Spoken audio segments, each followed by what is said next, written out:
미국이 대이란 군사 공격을 이어가고 있는 가운데 연방 상원에서 트럼프 대통령의 전쟁 권한을 제한하려 하는 결의안이 공화당의 반대로 무산됐습니다. 국제무역법원이 트럼프 행정부의 국제비상경제권한법 관세 환급 절차를 시작하라고 명령했습니다. 반면 스콧 베선트 재무장관은 새로 부과한 글로벌 관세를 이번 주 중 15%로 인상할 예정이라고 밝혔습니다. 2026년 세금 보고 시즌 초반 평균 세금 환급액이 지난해보다 증가했지만 백악관이 언급했던 $1,000 인상 수준엔 크게 못 미치는 것으로 나타났습니다. 뉴욕주 정부가 필수 품목의 가격 폭리 가능성에 주의를 당부했습니다.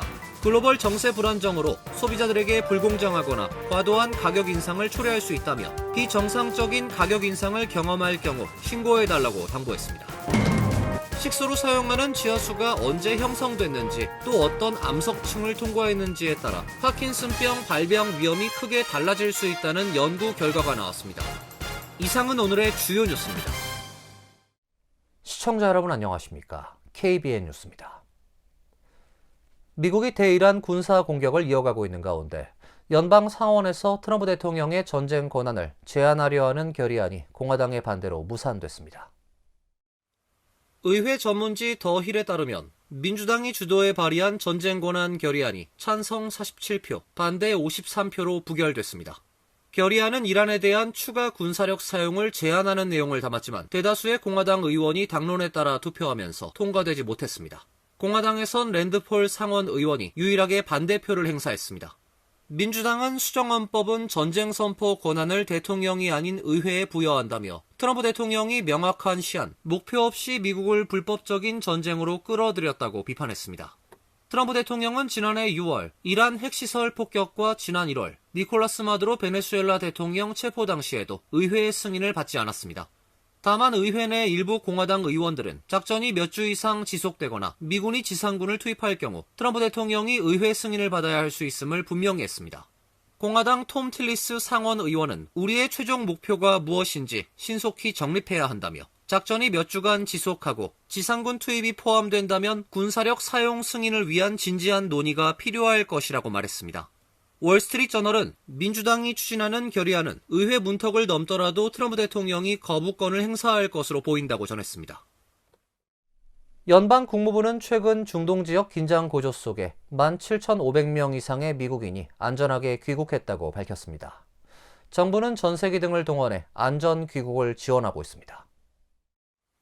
국무부는 대이란 군사 공격이 시작된 지난달 28일 이후 중동에서 17,500명 이상의 미국인이 귀국했으며 3일 하루에만 8,500명 이상이 귀국했다고 밝혔습니다. 국무부는 더 많은 미국인이 중동을 떠나 유럽과 아시아의 다른 국가로 이동했으며 일부는 안전하게 중동을 떠나 현재 미국으로 돌아오는 중이라고 설명했습니다. 미국은 현재 이들의 귀국을 지원하기 위해 전세 항공편도 준비하고 있으며 이례적으로 탑승 비용을 면제했습니다. 국무부는 또 24시간 가동되는 태스크포스를 통해 여전히 중동에 있는 약 6,500명의 미국인에게 안전 지침과 여행 지원 등 도움을 제공하고 있다고 전했습니다. 아울러 미국 국무부는 중동을 떠나기를 원하는 해외 체류 미국 시민을 계속 적극적으로 지원할 것이라고 덧붙였습니다. 국제무역법원이 트럼프 행정부에 국제비상경제권한법 관세 환급 절차를 시작하라고 명령했습니다. 반면 스콧 베선트 재무장관은 새로 부과한 글로벌 관세를 이번 주 중 15%로 인상할 예정이라고 밝혔습니다. 국제무역법원의 리처드 이튼 판사는 어제 트럼프 행정부의 관세 환급 절차를 개시하란 서면 명령을 내리고 내일 심리 기일을 잡아 진행 상황을 보고하도록 했습니다. 연방 대법원은 지난달 20일 상호관세, 펜타닐 관세 등 국제비상경제권한법에 근거한 대통령 관세 부과는 위법하다고 판결했습니다. 관세 부과는 헌법상 의회의 권한에 해당한다는 이유입니다. 다만 대법원은 환급 문제에 대해선 구체적인 판단을 내리지 않고 국제무역법원으로 사건을 돌려보냈습니다. 이튼 판사는 기록상의 모든 수입업자는 대법원의 국제비상경제권한법에 근거한 관세가 위법하다는 대법원 판결의 혜택을 받을 자격이 있다며 관세 환급과 관련한 사건은 자신이 단독으로 심리하겠다고 밝혔습니다. 연방정부는 지난해 12월 중순까지 관세 약 1,300억 달러를 징수했으며 최종 환급 규모는 약 1,750억 달러에 이를 것으로 추산됩니다.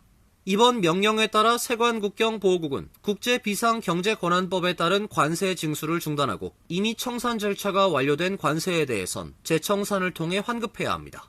관세 청산은 수입 신고된 물품에 대해 최종 세액을 확인하는 절차로 청산이 완료되면 수입업자들은 통상 180일 내 이의 제기를 할 수 있습니다. 한편 스콧 베선트 재무장관은 세계 각국에 새로 부과한 글로벌 관세를 이번 주 중 10%에서 15%로 인상할 예정이라고 밝혔습니다. 대법원의 판결에 대응해 트럼프 행정부가 꺼내든 카드로 정부는 무역법 301조, 무역확장법 232조의 관세 부과를 위한 조사를 진행할 방침입니다. 2026년 세금 보고 시즌 초반 평균 세금 환급액이 지난해보다 증가했지만 백악관이 언급했던 $1,000 인상 수준엔 크게 못 미치는 것으로 나타났습니다. 특히 트럼프 대통령이 예고했던 사상 최대 규모의 환급과는 거리가 있어 보입니다.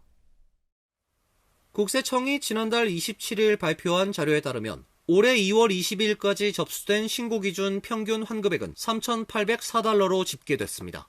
지난해 같은 기간 평균 환급액 $3,453보다 $351, 10.2% 증가한 수치입니다. IRS는 1월 26일부터 2026년도 세금 보고 접수를 시작했으며 현재는 약 4주간의 초기 집계 결과가 반영된 상태입니다. IRS는 2월 20일까지 총 2,870만 건 이상의 환급을 처리했다고 밝혔는데 이는 지난해 같은 기간 2,960만 건보다 약 3% 감소한 수치입니다. 현재까지 지급된 환급 총액은 $1,093억, 전년 대비 6.9% 증가했습니다. 액수는 늘었지만 실제 정부가 홍보한 기대치에는 아직 미치지 못하고 있습니다. 트럼프 대통령은 그동안 수차례 사상 최대 규모의 세금 환급을 예고한 바 있습니다. 대통령은 지난해 12월 대국민 연설에서 올해 도입한 새 감세 정책으로 많은 미국 가정이 연간 $11,000에서 $20,000를 절감하게 될 것이라며 내년 봄엔 관세 효과와 감세 법안에 힘입어 사상 최대 규모의 환급 시즌이 될 것이라고 말했습니다. 백악관도 지난해부터 원빅 뷰티풀 법안 시행으로 올해 평균 환급액이 $1,000 이상 증가할 것으로 전망한 바 있습니다. 해당 법안은 팁소득, 초과근무 수당, 국내 최종 조립 차량의 자동차 대출이자, 고령자 공제 확대 등을 면세 혜택으로 포함하고 있습니다. 지난해 2025년 말 기준 평균 연방소득세 환급액은 $3,167였습니다. 뉴욕주 정부가 필수 품목의 가격 폭리 가능성에 주의를 당부했습니다. 글로벌 정세 불안정으로 소비자들에게 불공정하거나 과도한 가격 인상을 초래할 수 있다며 비정상적인 가격 인상을 경험했다면 신고해달라고 당부했습니다. 캐시 호컬 뉴욕 주지사와 레티샤 제임스 뉴욕주 검찰총장은 어제 이란 공습으로 인한 중동 지역의 지정학적 긴장이 고조되면서 필수품 공급망이 위협받게 될 수 있다며 뉴욕 주민들은 갑작스러운 가격 폭등에 주의해야 한다고 밝혔습니다. 이어 글로벌 정세 불안정으로 갑작스레 선적이 중단되거나 지연될 수 있으며 이는 미국으로 들어오는 수입품에 영향을 미쳐 소비자들에게 불공정하거나 과도한 가격 인상을 초래할 수 있다고 전했습니다. 갑작스럽게 가격이 오를 수 있는 제품으론 식품과 의약품, 휘발유, 기타 소비재 등을 꼽았습니다. 호컬 주지사는 뉴욕주는 비정상적인 시장 혼란 속에서 불합리하게 가격을 올리는 상황을 막기 위해 적극적으로 나설 것이라며 휘발유부터 식료품까지 필수품 가격을 올려 폭리를 취하는 것을 발견하면 꼭 신고해달라고 당부했습니다. 제임스 뉴욕주 검찰총장도 부당한 가격 인상에 주의를 기울이고 폭리 행위를 발견하면 신고해달라고 말했습니다. 과도한 가격 인상을 경험했다고 생각될 경우 소비자들은 영수증이나 사진 등으로 해당 사건을 기록한 후 주 검찰청 웹사이트를 통해 신고하면 됩니다. 조란 맘다니 뉴욕시장이 제안한 부자 증세가 뉴욕 정치권의 최대 쟁점으로 부상한 가운데 주의회 민주당 의원들이 부유층 대상 소득세율 인상이 포함된 새 주 정부 예산안을 상정할 계획인 것으로 알려졌습니다. 정치 전문 매체 폴리티코 보도에 따르면 뉴욕주 의회 민주당 소속 상하원 의원들은 부자 증세 등이 포함된 2026, 27회계연도 주 정부 예산안을 다음 주 제출할 것으로 예상됩니다. 주의회의 예산안은 이달 말까지 진행되는 주지사와 주의회 간 예산 협상의 가이드라인 역할을 하게 됩니다. 민주당 의원들이 제출하게 될 예산안엔 맘다니 뉴욕시장이 요구하는 연소득 $100만 이상의 부유층에 대한 소득세율 인상안이 반영될 것으로 점쳐지고 있습니다. 맘다니 시장은 뉴욕시 예산 적자 $58억 해소를 위해 부자 증세가 반드시 필요하다는 입장이지만 캐시 호컬 뉴욕 주지사는 부자 증세 도입을 반대하고 있습니다. 뉴욕 포스트는 정가 소식통을 인용해 맘다니 시장 측이 주의회에 연소득 $100만 이상 부유층의 소득세 2% 인상을 제안했다고 전했습니다. 부유층 증세가 도입될 경우 약 $30억 세수 확보가 가능하다는 입장입니다. 한편 시에나 칼리지가 어제 발표한 여론조사 결과에 따르면 맘다니 시장의 부자 증세안에 대해 뉴욕시 유권자 62%가 찬성 입장을 밝혔습니다. 민주당 유권자는 무려 72%가 지지했고 공화당 유권자도 36%가 지지한다고 응답했습니다.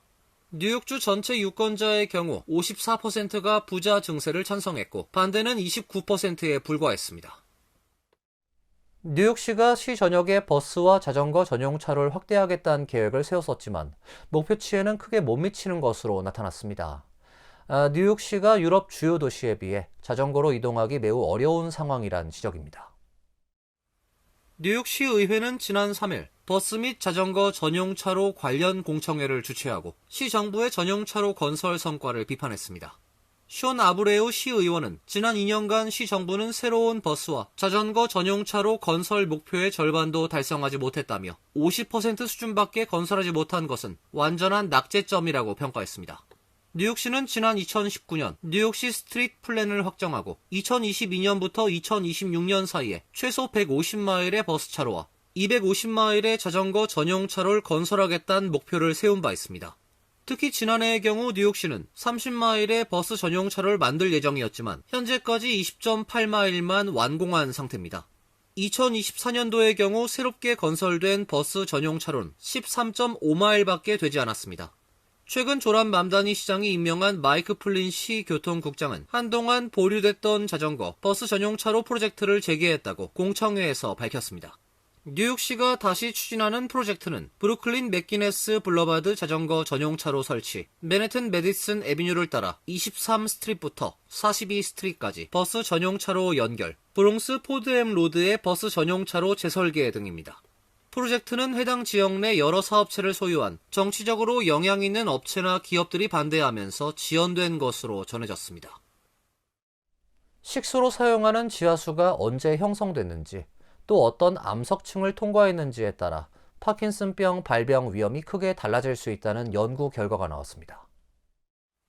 데일리 메일 등에 따르면 뉴욕 아트리아 연구소와 애리조나 베로우 신경학 연구소 공동 연구팀은 약 120만 명을 대상으로 진행한 대규모 역학조사 결과 형성된 지 75년 이내에 지하수를 마시는 사람들은 그보다 오래된 지하수를 마시는 사람들에 비해 파킨슨병 진단율이 11% 더 높았다고 밝혔습니다.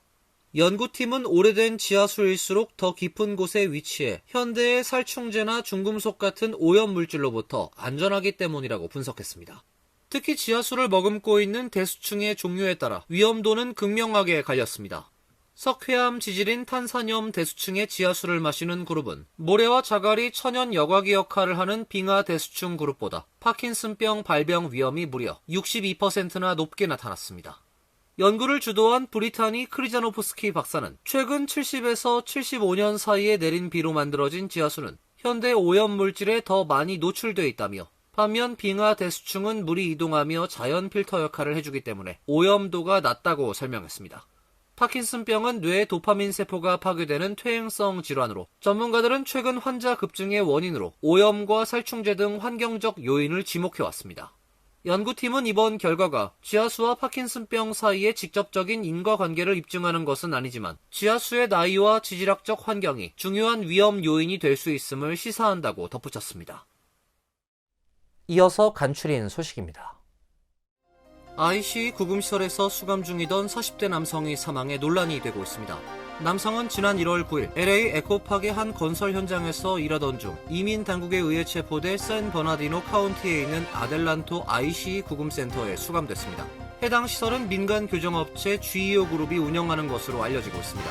유가족에 따르면 그는 구금 이후 건강 상태가 악화되기 시작했고 여러 차례 의료 지원을 요청했지만 제대로 받아들여지지 않아 결국 지난달 27일 사망했습니다.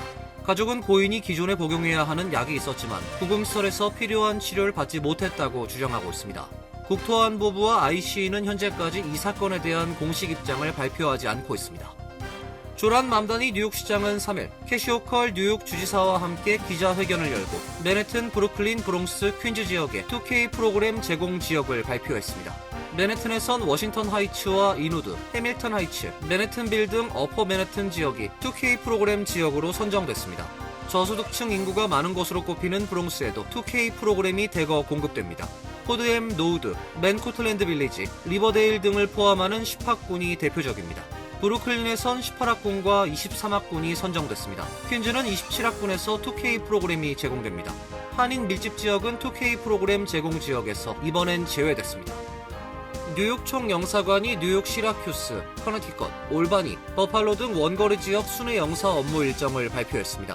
커네티컷은 4월 24일 오전 10시에서 오후 1시 커네티컷 한인회관에서 진행되며 시라큐스는 5월 28일 오후 2시부터 5시 시라큐스 한인교회, 올바니는 5월 29일 오전 10시에서 12시 올바니 한인성당, 버팔로는 6월 8일 오후 2시에서 5시 새소망교회에서 진행됩니다.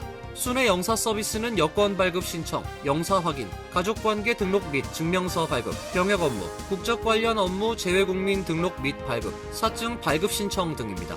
순회 영사 서비스를 받기 위해선 사전 예약이 필요합니다. 뉴저지주 이지패스 단말기가 스티커형 태그로 대체됩니다. 스타레저 보도에 따르면 뉴저지 턴파이크 교통공사는 이지패스 단말기를 디지털 칩이 내장된 스피커형 태그로 바꾸는 방안을 고려하고 있고, 이를 위해 교통공사 소속 차량을 대상으로 비공식 시범 운영을 곧 시작한다는 계획입니다.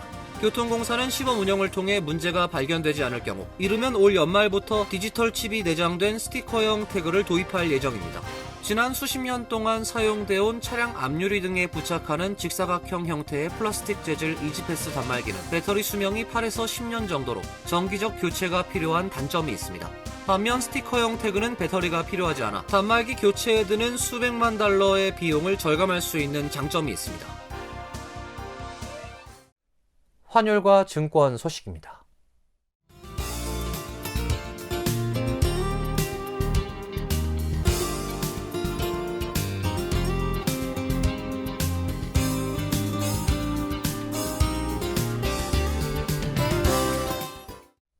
이어서 날씨입니다. 내일은 흐린 가운데 비가 내리다 그쳤다를 반복하겠습니다. 낮 최고 기온 42도, 섭씨 6도, 밤 최저 기온 38도, 섭씨 3도로 예상됩니다. 토요일도 흐리고 비가 예상됩니다. 일요일은 대체로 맑은 날씨가 예상됩니다. 이상으로 KBN 뉴스를 마칩니다. KBN과 함께 즐거운 시간 되시길 바랍니다. 우리 동부 최대 한인방송 KBN이 제작하는 KBN 뉴스는 웹사이트 mykbn.com 그리고 유튜브와 페이스북에서 다시 보실 수 있습니다. 좋아요, 구독, 알림 설정은 뉴스 제작에 큰 도움이 됩니다.